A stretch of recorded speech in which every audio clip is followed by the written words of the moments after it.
How do you manage the process of gradually building up detail in a tattoo?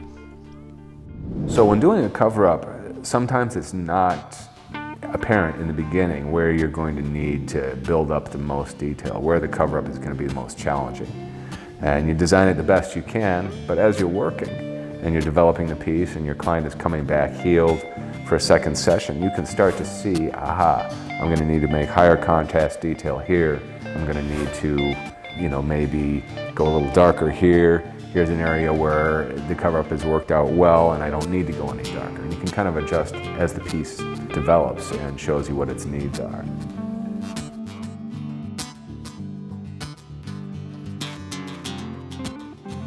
Hey, thanks for watching. If you'd like to continue on to the next video, that's over here. To start from the first insight, that's down here. And if you want to boost your tattoo career, you can click this link over here.